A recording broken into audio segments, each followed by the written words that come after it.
kulanti wanaagsan oo waxaan meel ka soo dunida ka joogtaan daawadayaal kuna soo dhawaada waraysigan kooban oo aanu la yeelan doono haddii Allah awoodda la yiraahdo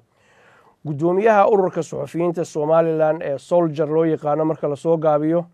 mudane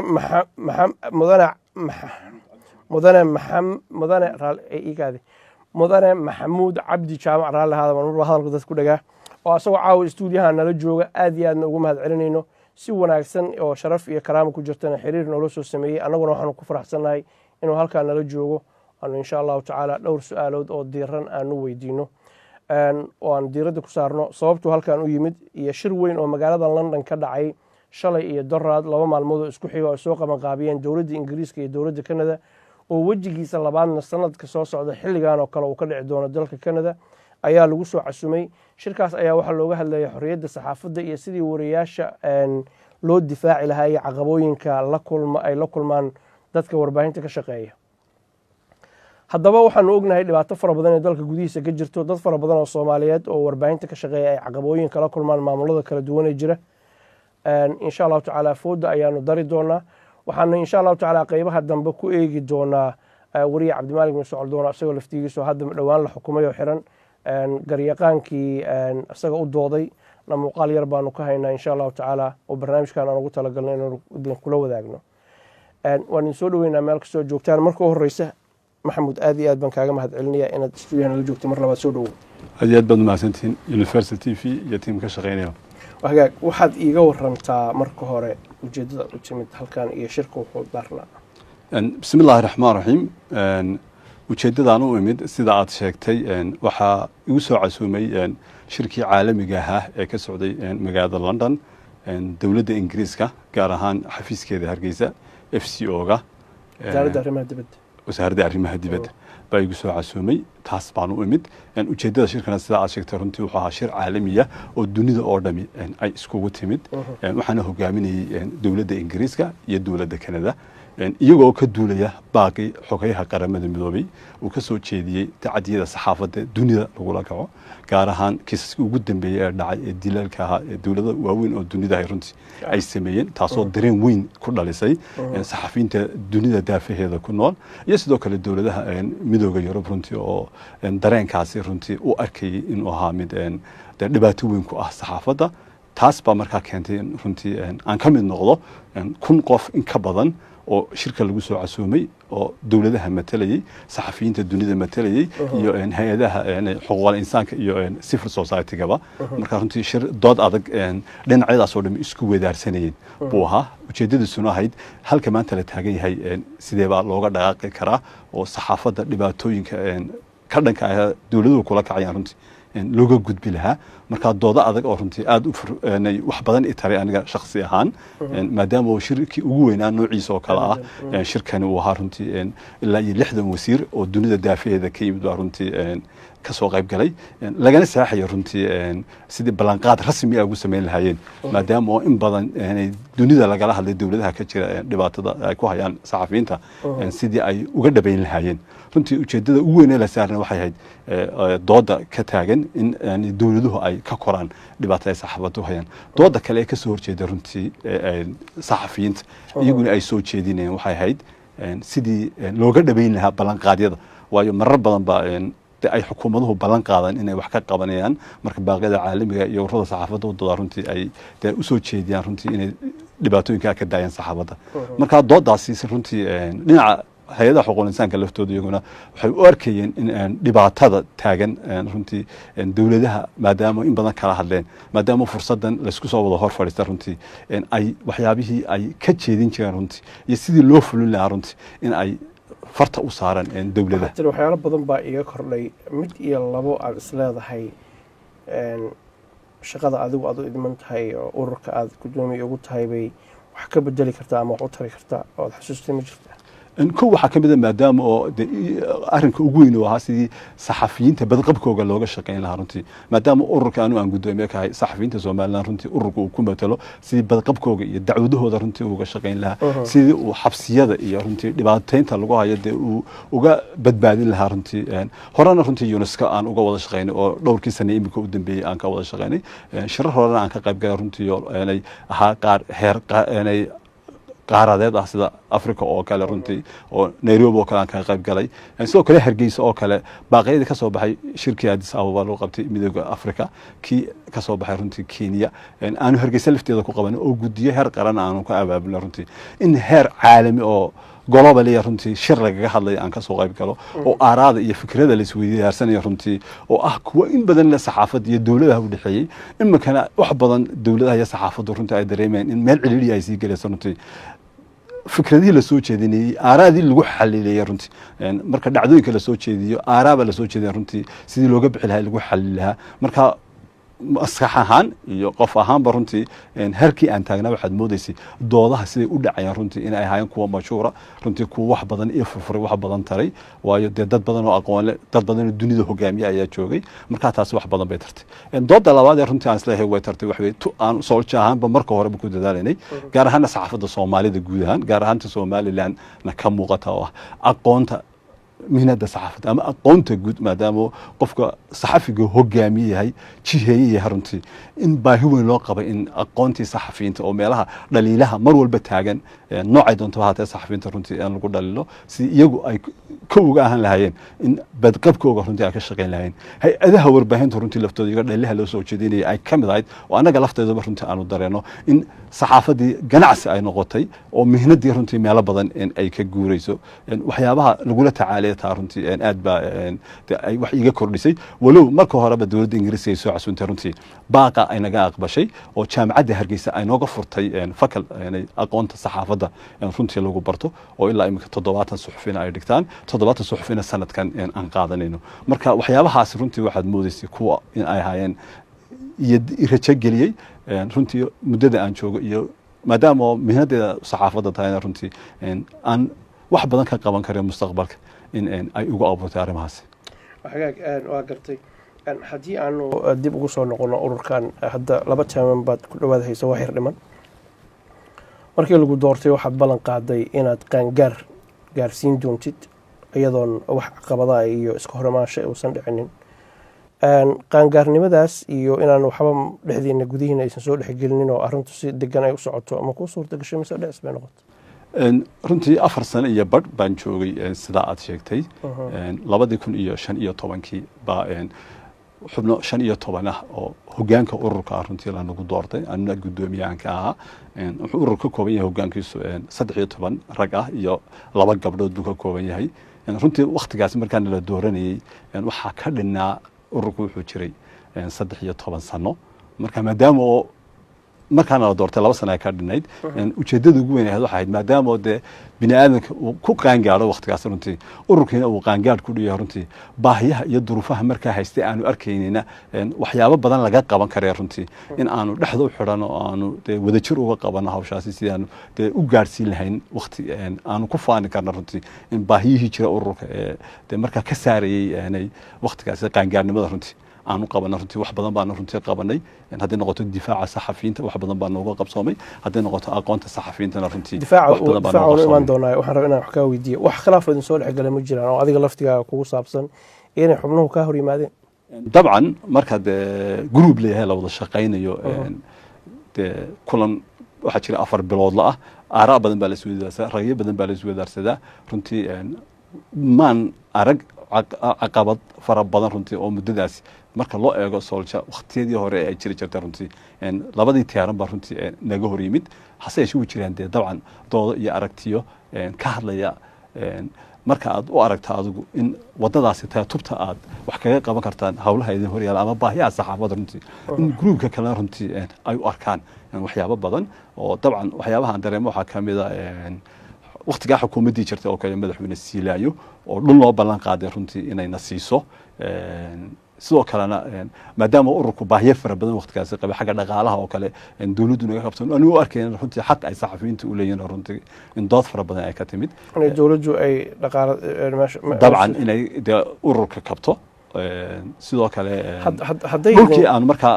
dawladdu ay runtii nasiinaysa oo kale ayaa dood badan ka timid waxyaabahaas leeyahay haddii ay idin suurtagal ahayd isla fahmi lahayd markaa maanta ururka qaangaarnimadiisa way sii weliba rukumada u aas lahayd runtii doodaas oo kale ka mid ahayd marka doodaas oo kale sidii xubnaha kale ay u arkayeen baa runtii ay u dhacday marka way jiraan challenge fara badan oo rag waxa waa madaxya afkood baa aanay aragtidoodu marka mid walba wuxuu keenayaa dood buu keenayaa ya marka waxaan qabnaa runtii in ay noo suurta galeen waxyaabaha ugu weyn in 4 biloodba kulanka aanu qabano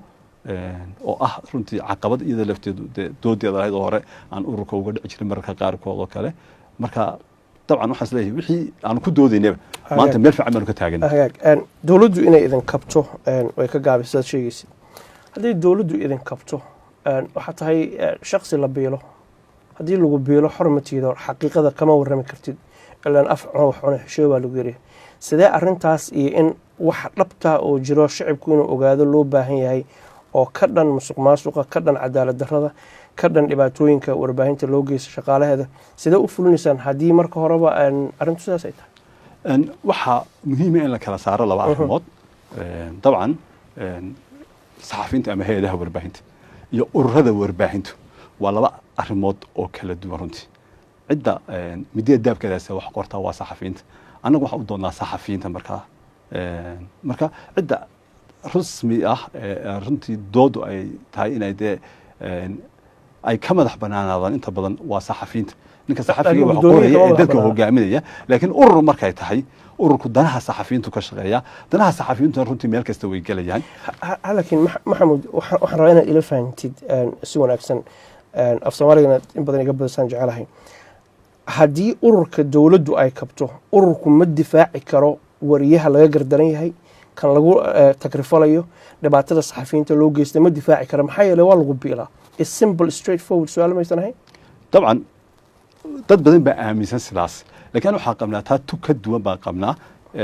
imika waxaan la shaqeeyaa hay'ado fara badan baan la shaqeeyaa hay'adahaasi faraha badan la shaqeeyaa waxay salka ku hayaan dawladda ku hayaan NERBA kamid ah oo ah hay'adda u shaqeysa ama u adeegta ama dhaqaalaha loo mariyo dunida Mareykanka sidoo kale Ingiriiska oo kale FCO baan la shaqeeyaa dawladda Ingiriiska toos u bixisa waxa sidoo kale la shaqeeyaa IMS waxaan la shaqeeyaa hay'ado kale fara duwan oo sida Free Press oo kale Holland laga leeyahay dabcan hay'adahaasi dhaqaalaha ay ku shaqeeyaan waxa ka keenan dalalkooda dawladaha bixiya in Soomaaliland ahaan anagu dawladeeda aanu ku tiirsano wax noo diiday ma jirto maadaama muwaadiniin ay cashuur bixiyaala wax caqabad ah nagu keentana haba yaraata arrintaas ma jirto waxaanu ku waliba haysanaa dawladda intii aanu ka doonaynay waliba inaan ka helin waa gartay si ururada ay ka hadlaysid ururo waaweyn oo dunida laga intilaafsan yahay weeye مثال waxaan ku siinaa wasaaradda arrimaha dibadda Ingiriiska wasaaradda arrimaha dibadda Ingiriisku BBC oo kale waxa iskala dawladda Ingiriiska wasaaradda arrimaha dibadda Ingiriisku uma sheegi karto qofka wariyaha Ingiriiska wuxuu qorayo iyo inuu sheego ama fashiliyo dhibaato dawladdu ay wado laakiin gudaha markaad joogtid adigu aad gudoomiyihii tahay iyo ururkiina aad intiina xubnaha ururka ah ay mushaar la idin siiyo ama si kale la idin biilo nimanka maxkamadaha jooga aad garbaha ku xoqeysaan oo wasiirada la qadeynaysaan oo la casheenaysaan qofka wariyaha tacadiyada loo geysto kalsooni fara badan in kama arka Soomaali maxaa yeelay jeebkiina iyo calooshiinaad ku shaqeynaysaan waa sida eedayntu ay leedahay طبعا sida aan ku soo sheegay ururku haba yaraatee marnaba dacwad saxafiyeed ama dan saxaafadeed kama habsaamin lacag dawladdu ay si ajligeed waxa uu qabnaa runtii xaq aan u leenahay waliba inta in ka badan waxaana runtii kharashkana la siiyaa uu ka yimaada dakhliga laga ururiyo ama cashuurta dadka laga ururiyo anagu aanu ka midnahay hay'adaha warbaahinteenu waa adeegnaa cashuurta lafteeda baarlamaanka ayaa la mariyaa oo miisaaniyadda qaranka meeqa la siiyaa lacagtana la siiyaa waxa weeye ilaa $30,000 weeye adiga meeqa ka soo gaar ahaan ka soo gaadha ururka waa hanti uu leeyahay ururka ku shaqeeya adiga maxaa ka soo gala anaga waxba naga soo galaan boardka saad la socoto hay'adaha civil society ga leedahay ama u dooda dadka volunteer ba ku shaqeeyaan wax haba yaraatee ka soo gala soddonka kun adiga shakhsi ahaan waxba kama soo galaan dabcan ururkay galaan saan ku sheegay xubnaha boardka kale xataa ma galaan saxafiintana ma galaan kirada maadaama aanu ka dalbanay dawladda inay xarun noo dhisto sidoo kale tababarada iyo jaamacadda lafteeda ay naga kabto oo kale waxyaabahaas loogu talagalay marka dawladdu ballanqaadida ay noo sameysay runtii qayb ka mid weeyaan oo ay awoodi weyday oo runtii ilaa hadda aan ku daba taaganahay dawladdu in ay sidaan uga dalbanay runtii u sameeyay maxamed aad ugu celcelinaysaa dawladdu inay ka gaabisay dabcan anigu dawladdii kama socdo markaad gudaha tigtina waad kala hadli doontaa laakiin waxaan rabaa inaan ogaado 30,000 see u qaybisaan marka laga saaro kirada iyo waxyaalaha la midka maxaa lagu qabtaa dee waa howlaha xafiiskunba ku baxda iyo dacwadaha saxaafadda maadaama oo dacwadaha saxaafadda runtii hawsha ugu badan iyo culayska ugu badan ay nagu hayso oo maalin walba aanu maxkamadda taaganahay sidoo kale dee hay-adaha naga caawiya oo qayb weynka ayagana runtii sida dacwadaha oo kale hay-adda IMS baa naga bixisa 2 lawyer oo joogto ah baa runtii aanu u haynaa oo ay u hayar garaysay hay-adaasi dhaqaalaha lagu siiyo dhaqaalaha lagu siiyo marka ururka iyo saxafiintuba runtii dee howlo adag loo qabtaa howlo adag u baahan in runtii laga saaro waan ognahay duruufaha dee saxaafadda Soomaalida oo dhan haysata gaar ahaan dunida oo dhan caynkaas oo kale dhibaato caynkaas lamida waxyaabaha shirkan lagaga dooday runtii bay kamid ahayd dawladaha lagu dhiirigelinayay in ay wax ka qabtaan waxyaabaha anaga nagu khasbay waliba inaanu dee dawladeeda runtii dee baahiyahaasi qayb kamid aan ka weydiisan waxa kamid ah xeerka saxaafadda ee dalka u yaala iyo dastuurka dalkuba wuxuu ku amrayaa in ay kabaan oo ay horumarka saxafiinta runtii ay ka shaqeeyaan okay waxaan rabaa inaan waxa la idin siiyey saa u shaqaysanayna halkaas wax yar oogaga baxo oo qaybaha kale u galo nasiib wanaag waxaad ka dhawaajisay xeerka saxaafadda Soomaaliland ilaa hadda waa qabyasaan ognahay waa maxay caqabadaha hortaagan oo u dhammaan la'yahay mise qabyo unbuu iska ahaanayaa sida dastuurka dowladda federaalka oo kale weligeed iska socda saad la socoto Somaliland waa marka loo eego mandaqada dalka xurriyadda saxaafadda iyo madax banaanida runtii ay ugu wanaagsan tahay weeyaan taa iyadoo ka faa'iideysanaysa 2003 baa xeerka saxaafadda Somaliland la sameeyay dabcan dawladda waqtigaasi talada haysay Daahir Riyaale Kaahin baa muddo dabadeed waxay dalbatay in amendment lagu sameeyo xeerkii iyadoo ay u arkaysay runtii xeerkaasi in aanu dhammaystirin ama uu qabi yahay duruufta lagu sameeyay runtii markaasi ay adkayd in hay'adaha warbaahinta jireen marka ay koobnaayeen tiba waxa keentay marka in muddo dheer qaadato in amendmentkii lagu sameeyo imika xeerkaasi sanadkan 2018 dabayaaqadiisii baa xukuumadda loo gudbiyay si wada jira waxa uga shaqeeyay ururka oo hogaaminaya waliba tiimkii ama groupkii ka wada shaqeynayay ururada bulshada rayidka iyo wasaaradda warfaafintaba marka waa u gudbinay ilaa hadda gacanta wasaaradda warfaafinta ayuu ku jiraa xeerkaasi qorwa laga rajeeyo soo dhamaado wuu dhamaaday xukuumaddu baa loo baahan yahay inay marso nidaamka sharciga ah sida baarlamaanka oo kale okay TV-yada madaxa bannaan ee Soomaaliland ka howlgala dabcan qayb kama ahan arintaas xeerka sidee baa loogu fulinayaa xeerkaas haddii ay qayb ka yihiin marka hore horta saxaafadda Soomaaliland ururka matala xubnaha ururkuna waxay ka yimaadeen hay'adaha warbaahinta hadday noqoto TV-yo hadday noqoto jaraa'id iyo hadday noqoto social media sidoo kale ururku isagoo muhiimadda ay leeyihiin saxafiinta Soomaaliland iyo hay'adaha warbaahintu uu ogsoon yahay baa kulamadii aanu qabanay caasimadda aan ku qabanay iyo gobolada oo dhanba dhammaantood ay ka wada qayb galeen marka ta keentay in xeerkaas uu socdo qayb keena waana ku qanacsan yihiin طبعا okay wahagaag waxaad sheegtay in mandaqada marka la eego maanta ay ugu wanaagsan tahay saxaafadda Soomaaliland inay xor tahay oo ay wax tabiso markii aanu ballanay ani adigu kadib waxaan bilaabay inaan la xiriiro wariyaal fara badan oo gudaha ku sugan iyo kuwa ka cararay Hargeysa labadaba 11 wariye ayaan la xiriiray oo aan magacadooda ku sheegay qof qura mooyaane qofkaas dabadda wadanka ayuu ku sugan yahay imanka aan kula hadlayo 11kooda waxay ii sheegeen 9 kamid waxay ii sheegeen maanta maalin ay ka xun tahay saxaafadda Soomaaliland ay soo martay ma jirto dhinaca caburidda caga jugleynta iyo handadaada joogtada ah maxaa kala daarinta dabcan Soomaaliland jirtay ama xukuumadihii kala dambeeyay mid walba saameynteeda ayay lahayd dabcan hase yeeshee markaan guud ahaan ka hadlayno mandaqada aan ku noolahay hadday noqoto geeska waliba inta Soomaalidu ay degto hadday noqoto dawladaha dadka Soomaalida ay degaan Soomaaliland runtii hadday noqoto xorriyad iyo hadday noqoto nidaamka sharciga ah runtii walow aanu tabayna haddana wax badan inay maqan yihiin haddana waxaan qabnaa runtii in ay meesha ugu wanaagsan ay tahay aanu ma ogi hal saxafi oo runtii uga maqan Soomaaliland dhibaato ay xukuumadda Soomaaliland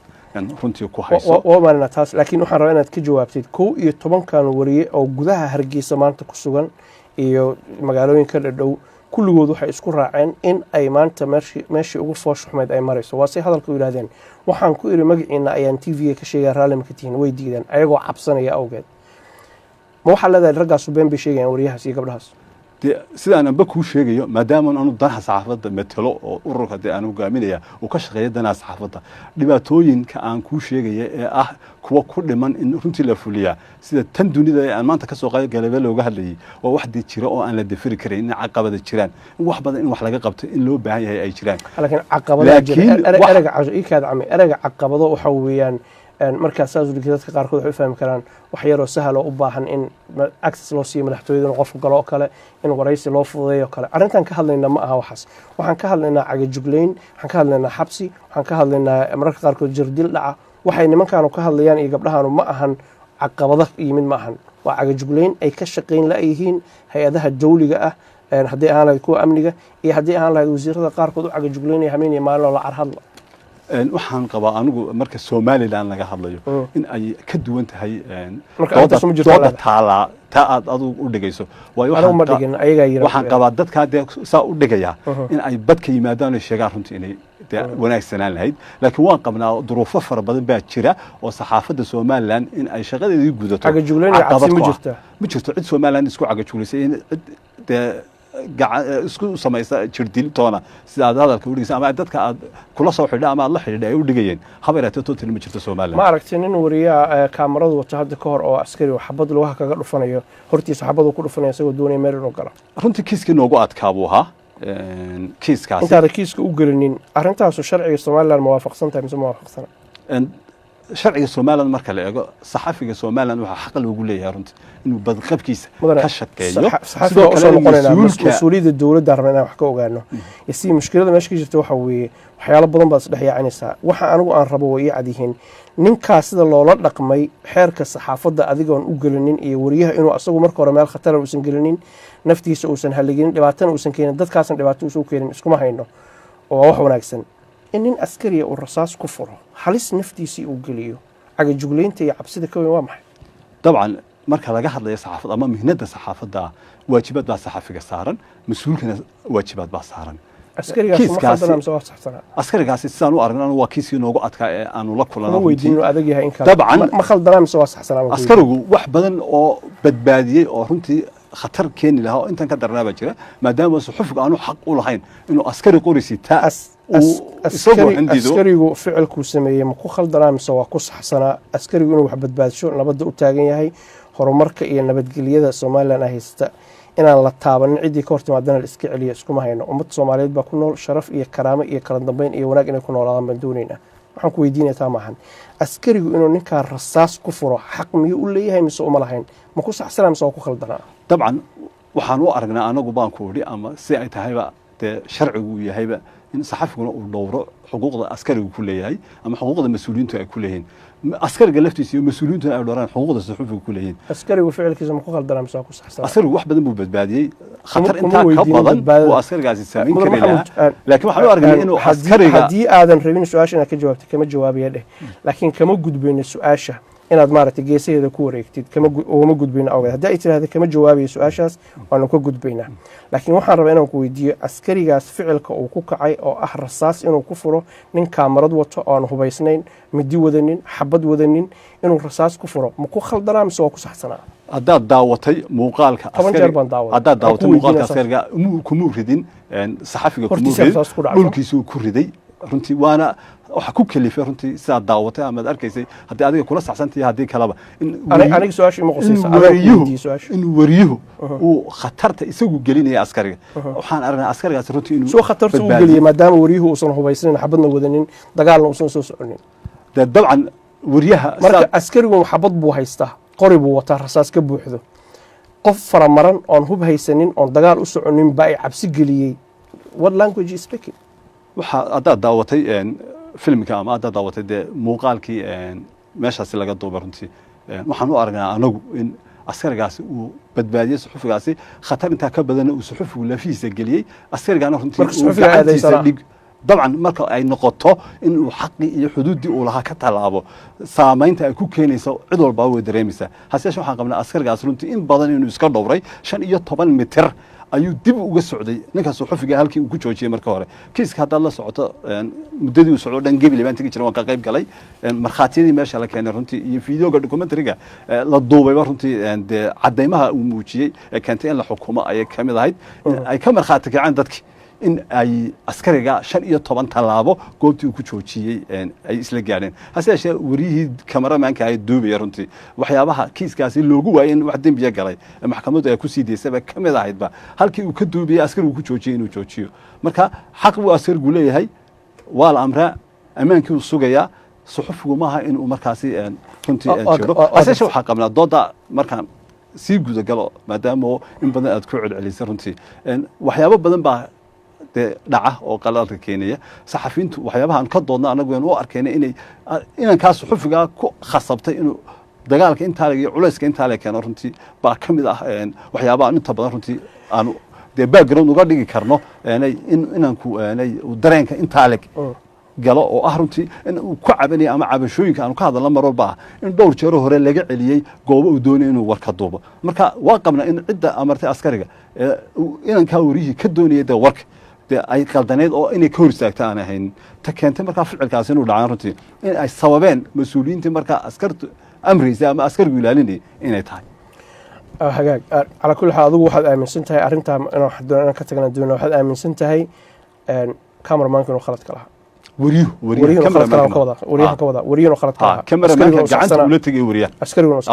waxaan u deynaynaa insha allahu tacaala dad gudaha jooga ayagaa falanqayn doona waxaad tiri ma jiro qof wariye ah oo Somaliland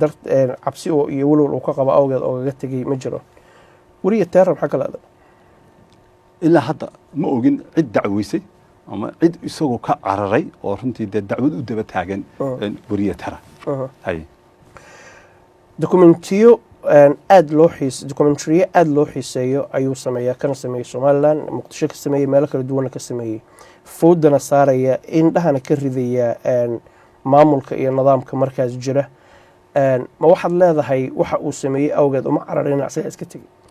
dabcan marka qofka la leeyahay uu cararay ama la leeyahay qofka tahdiid caynkaas ku timid ficliyan marka loo arko ama sharciyan marka loo arko labada mid un bay noqonaysaa anu inta aan ka ogahay ma jirto cid handaday iyo sidoo kale cid dacwad ku oogtay Cabdirasaaq waxaan arkaa in isagu dana uu leeyahay inuu uga baxay dalka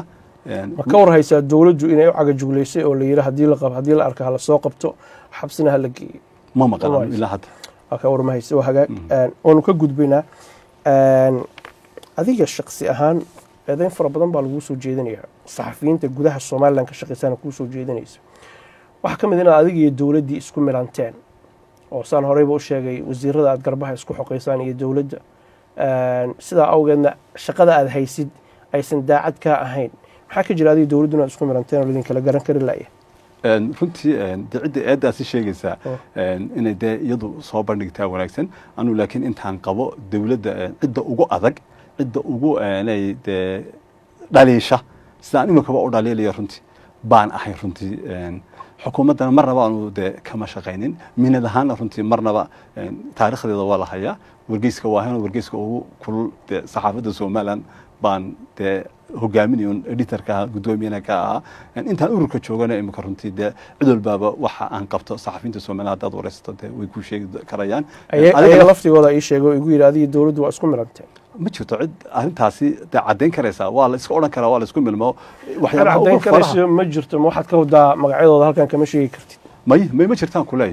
liiskan halkan aan ku hayaa magacyadooda laakiin cabsi ayagu laftooda u baqayaan baan u sheegi karayn والله حفلة waxaan ku sheegay gudaha ayuu ka maqan yahay Hargeysa saxafiintu dawladda ay tahay malaha ka cabsanayaan malaha xuutay soolsha kama cabsanayaan inay sheegaan baahid laakiin adiga ma baqanayaan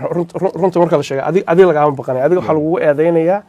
saxaafadan inaad lug kula jirtid dawladdana lug kula jirtid labada dhinac aad maaragtay ka dhuuqaysid oo aadan marnaba doonaynin in la isku dhaco wax walba aad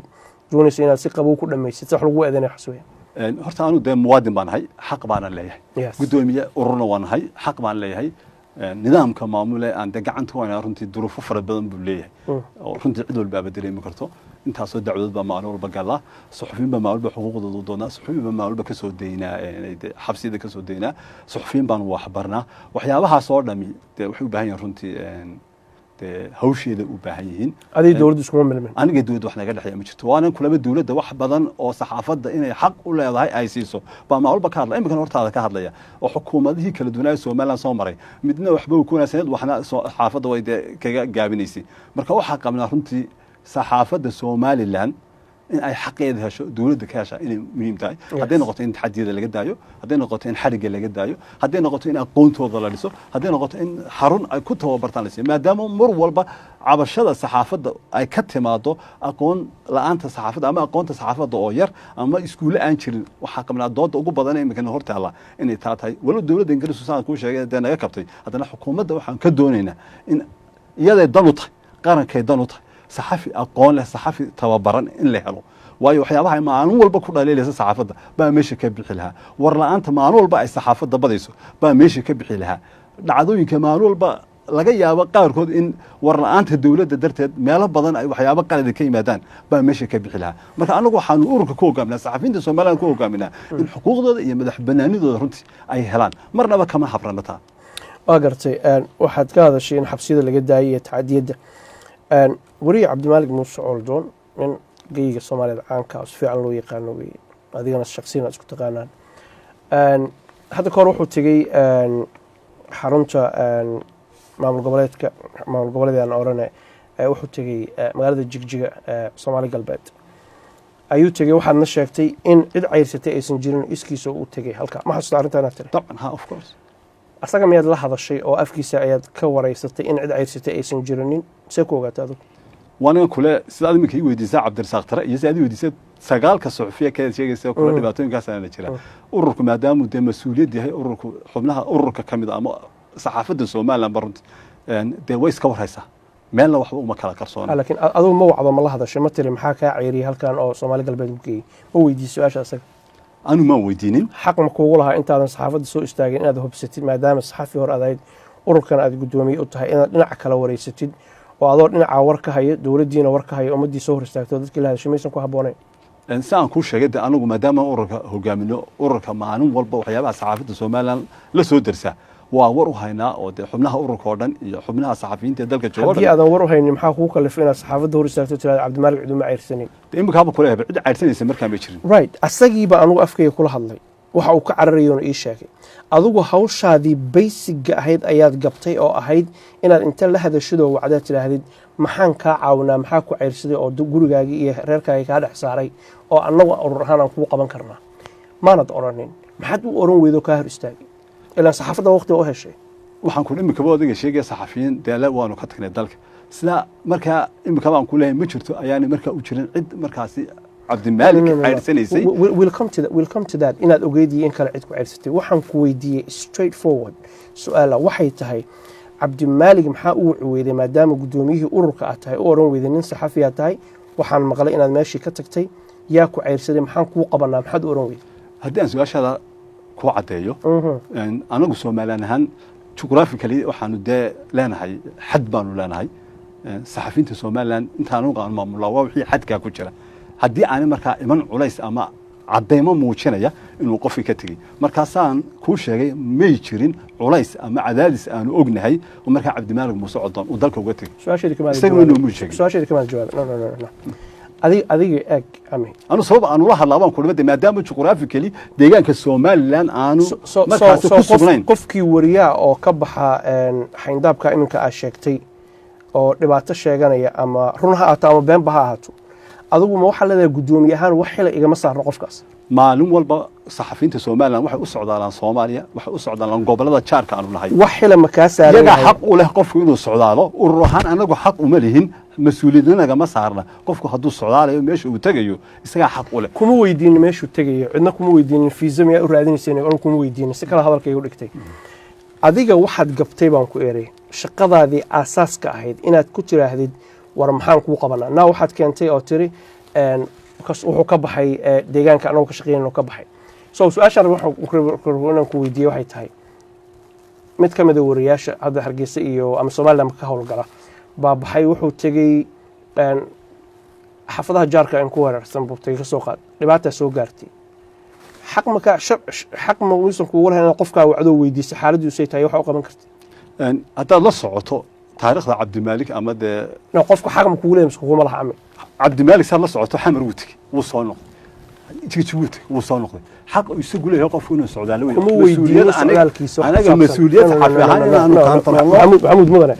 socdaalka qofku kuma weydiinin waxaan ku weydiiyey qofkii wariyaha dhibaatada tabanayay ee meesha ka tegey xaq ma kuugu leeyahay maadaama aad guddoomiyihii tahay ururka inaad difaacdid oo xaqiisa usoo dhicisina u taagan tahay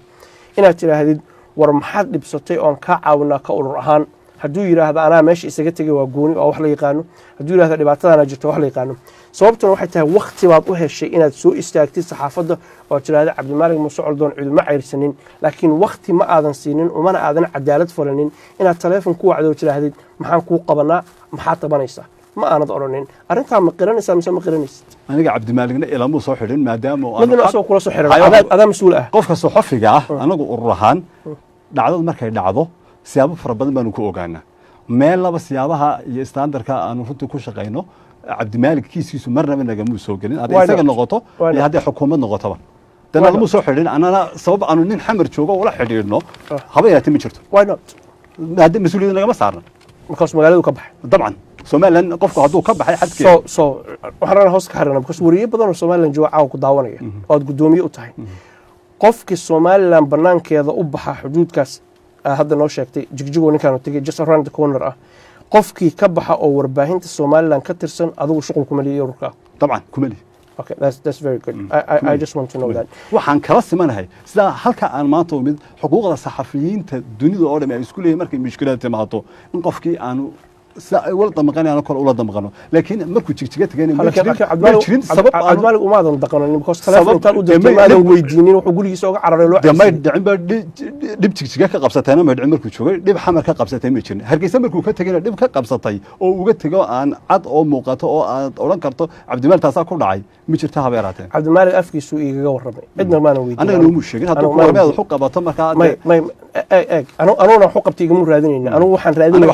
xog baan raadinaya waxna kuma dhicin habeeraatee total waxa ku dhacay uma hadli kartid because waxba kama ogid sababtu waxay tahay ma aadan wicin markii inaad tiraahdo waxba kuma dhicin ba Soomaaliya jooga ana ururka matala saxafiyiinta Soomaaliya dhan meel baa ku Raalo Maxamed afkiisa wuxuu iiga sheegay cagajugleyn kaamarooyinkiisa in la burburshay xafiiskiisa in la weeraray qalabkiisa in la qaatay inta baad ogtahay ka warqabta habeeraatee xukuma jirin marka hore uu sheeganay inuu ka tagay dalka habeeraatee wax aliyaal wax lagu sameeyay qalabka xafiiskiisa in la weeraray maxaa ka jira kama jirin waxa marka kaamarooyinkiisa in la qaatay maxaa ka jira waxba kama jirin marka ururka soo jeestaa la socoto gobolada Soomaaliya oo dhan wakiil ku leeyahay xubnaha boorka qaarkood baa kamida gobolada kuwa jooga iyaga noo soo report gareeya haba yaraatee waxa gobolka wakiilka Soomaaliya soo jeeda gobolkaas cadeeyay soo sheegay haba yaraatee waxa cabdimaalig sheegay ka jiray haba yaraatee ma jirin waxa rabaa arinta cabdimaalig inaan dhinaceeda kale u gudbo halka qayb uga baxo arintaas markuu jigjigay Soomaali galbeed tagay waxaad noo sheegtay inaadan adigu la xiriirin waxa uu tagay inaadan waxba ka ogeyn toma laakiin waxaad ogtahay wax loo cayrsanaysan jirin dawladda ma ku waranta adiga see ku ogaatay dee sano kale wakiilaan gobolada ku leenahay may dawladda ma ku waranta arrinta dawladdu marka ay saxafi dambi ku oogayso dee hay'adaha sharciga ba martaa hay'adaha sharciga ku ogaana sidaan ku sheegay looyaraan leenahay maxkamadaha jooga hotline system ah baan leenahay qof kasta oo saxafi oo dhib ku dhacda isla saacada dhib ku dhacday aan ogaano saxafiyiintu hadaan isagu xataa awood u helin inuu soo report gareeyo saxafiyiinta soo report gareeya kaasan markaa baan kaga hawlgalaa marka ma jirin totally haba yaraatay saacada looyarada labada dadka u qabataan ku dawladdu lacagta sistema may IMS okay good cabdimaalig haddana waxay dul joogno waxaan hayaa video ama muuqaal aan kasoo duubnay Mubaarak Cabdi oo ahaa lawyerkiisii laakiin waxa soo gaaraysa muuqaalkaas in lagu soo socdo Ilaahay la waxir kadib intaan muuqaalkaas u gudbinin waxaan rabaa si cad inaan su'aal ku weydiiyo xariga cabdimaalig 8 bishan iminkaan ku jirno 2019 lagu xukumay ururkaaga soo warkay adig sida aan ku sheegay maadaama aanu difaacna saxafiyiinta saxafi cabdimaaligna marka uu hargeysa ku soo noqday ama burco ku soo noqday la xiray ururahan anagu mas'uuliyadii naga saaray waa ka gudanay labada looyar waa kuwa ka qayb galay ama kuwa difaacayay baa hadda hargeysa lagu xukumay hadda hargeysa lagu xukumay mas'uul ka saaray soo kulama markii burco lagu xiray ilaa maanta imika la xukumay ilaa iminka uu jeel ku jiro ururka soolja waajibaadkii xaqa ugu lahaa uu ka gutay labada looyar u doodayey marka laga yimaado barkhad maxamuud cabdiraxmaan gareeqaan maxamuud cabdiraxmaan iyo maxamed abukor labaduba waxa laba looyar oo ururka u shaqeeya iyaga u difaacaya oo u doodaya ilaa maanta sidii baan ururka hawshiisa ugu jira halkaas aan kuu saxo labada garyaqaan oo u doodaya idinku aad soo dirteen mid maalin qura ayuu yimid dib dambena looma arag waxaan u malaynaya aadan la soconin dib rekoorka u baar mid baa laakiin joogay oon kuu qiraya xarga cabdimaalik see aragta labada looyar oo kaliya tamaam mubaaragna maaha ilaa 4 looyar ilaa 6 looyar baa u doodayay xarga cabdimaalik xukunka maxkamaddu ay ku riday 3 sano barkaas see aragta ururkaygu waa ka hadlay dabcan ururku waa ka hadlay anuu cabdimaalik xadhigiisa runtii intii aanu difaaci karaynay waa difaacnay garsoorkuna dee isagaa xaq u leh in uu go-aan gaadho marka aanu difaacno runtii waxyaabaha cadeymaha la keena u arka runtii dee inuu ku qancay garsoorku isaga garsoorku xaq u leh waanan ka hadalay runtii anagu sidii aan u furdaamin lahayn sharciyan aan ugu doodi lahayn haddii ay abiil noqonayso iyo haddii ay maxkamad sare noqonaysaba runtii hawsheedaasi waxaanu go-aansanay mar kale aan kugu soo celinaa inaad u doodeen oo looyar u qabateen shaki kuma jiro adna waa ogtahay anna waa ogahay inkastoo hal looyar oo ahaa yimid maalin qura yimid mubaarak iyo rag kale u doodayey sidee u aragtaan urur ahaan xarigiisu ma xaq baa mise xaq maa sidee u aragtaan haddii maxkamad go-aan ka gaadho runtii dee dabcan male choice male laakiin waxaa noo bannaan fursadaha kale ee aan ugu qaadi karno maxkamadda qaadiga maxkamadda xukuumaddu halkan joogi lahaa su-aalo kale aan weydiin lahaa su-aashaan ku weydiinaya ururkiina fikirkiisa raba inaan ogaado adigu aa guddoomiyaha u tahay kaaga shaksigaa dan kama lihi ururkiinu cabdimaalig ma wuxuu u arkaa nin dembiile ahaa oo maxkamaddu dembi ay ku heshay mise nin dembi uusan lahayn lagu qaaday soo aragtaa ururka horta isagu saxafiga dembi ma saara dembina kama maydho waxa uu u sameeyaa imkaaniyaadkii qofkaasi lagu difaaci lahaa cidda eedaynaysan anagu ma nihin waa isla garanay cidda eedaynaysan anagu ma nihin waan fahmi karaa su-aashu inay adag tahay ka dhuudhuumanaysa ama ka lehleexanaysa laakiin kaama daynayo ilaa jawaab saxa aan kaa helo su-aashaan ku weydiiyey jawaabteedu waxay ahayd ururkiinu siduu u arkaa cabdimaalik xukunka lagu riday ma xaq buu u arkaa mise baatil dee dabcan cabdimaalik waa la soo eedeeyey saan kuu sheegay dee dembi baana lagu helay dembi baa lagu helay dembi baa lagu helay soo waxaa aragtaa inuu dembi lagu maadaama garsoorku yidhi dembi baanu ku helay dee anagu garsoorka ma dafiri karayno mana hor istaagi karayno garsoorka waa xaq ugu leenahay sida dacwadaha caadigaaba ka dilay dad baa